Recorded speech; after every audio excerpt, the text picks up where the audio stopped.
Привет, друзья! Мы сшили детское одеяло, состоящее из блоков с четырехлистным клевером. Назвали его на удачу и хотим показать процесс его создания. Начинаем шить блок. Берем квадрат 3,5 на 3,5 см. Рисуем на нем диагональ.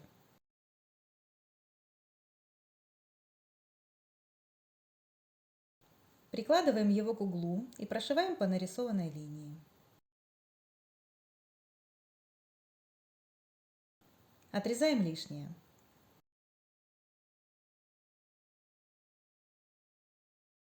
То же самое делаем с противоположным углом. Берем квадрат 4 на 4 см, разрезаем его по диагонали на два треугольника.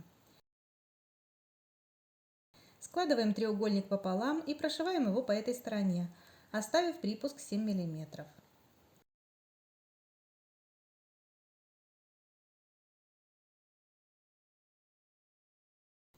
Срезаем уголок, чтобы легче было выворачивать. Выворачиваем и отрезаем лишний припуск.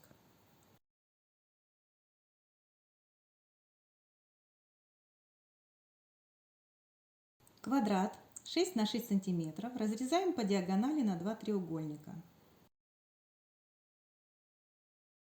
От одного из свободных углов большого квадрата 12,5 на 12,5 см откладываем 3,5 см в одну и в другую сторону, ставим отметки и соединяем их.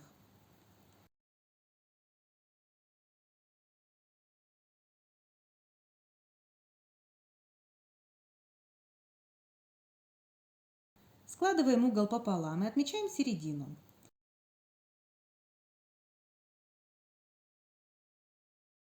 Берем сшитый ранее треугольник и также отмечаем на нем середину. Выкладываем треугольник по линии, совмещая отметки, прикалываем.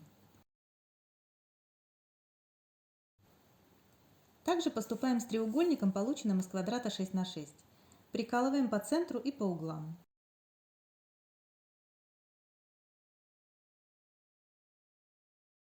Прокладываем строчку на расстоянии 7 мм от края треугольника.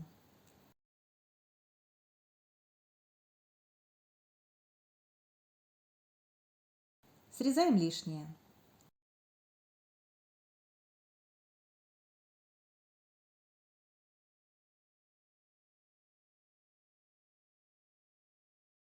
Отглаживаем припуски в сторону углов.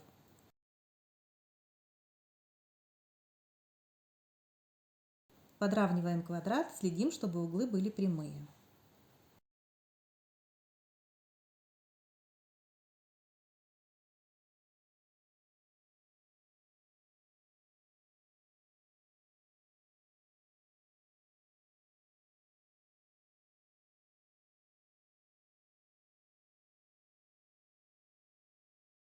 Таким же образом шьем еще 3 части нашего четырехлистника. Раскладываем их так, чтобы углы без треугольников были в центре. Между ними выкладываем квадрат 3,5 на 3,5 см и прямоугольники 3,5 на 12,5 см. Сшиваем детали между собой в полосы.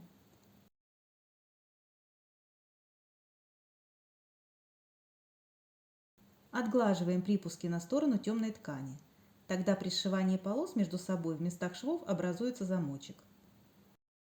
Скалываем детали в местах швов и по краям.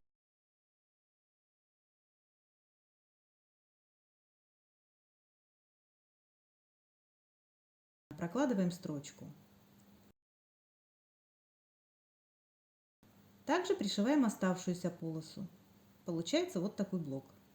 Для одеяла 122 на 149 см нужно сшить 12 таких блоков, по 6 блоков двух расцветок. Раскладываем блоки в шахматном порядке, между ними кладем полосы 4 на 25,5 см. Сшиваем блоки в полосы. Между сшитыми деталями выкладываем полосы 4 на 105 см. И сшиваем все между собой. При этом важно совмещать швы на блоках, скалывая их булавками.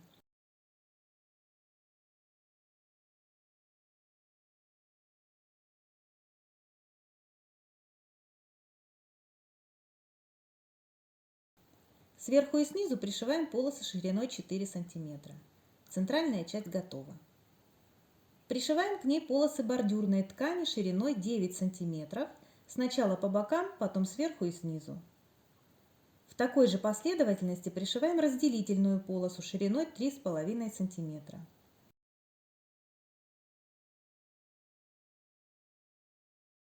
А затем полосы еще одного бордюра шириной 11,5 см.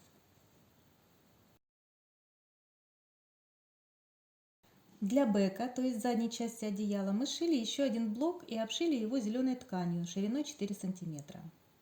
С двух сторон от блока мы пришили прямоугольники 26 на 30,5 и 78 на 30,5 см.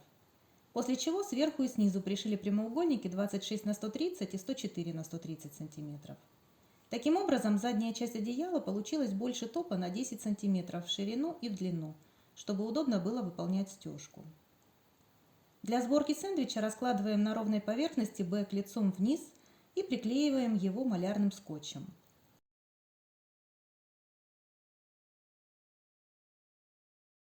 Отступив от блока 20 см в одну и в другую сторону, ставим отметки. Продлив их, отмечаем точку, где должен находиться угол топа одеяла. Сверху кладем наполнитель иглопробивной стороной вверх. Мы использовали Slimtex 150.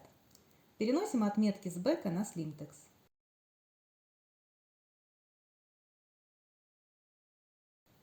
Далее выкладываем топ одеяла лицом вверх так, чтобы отметки на наполнителе совпадали с углами и краями топа. Начиная от центра, скалываем слои сэндвича булавками по всей площади.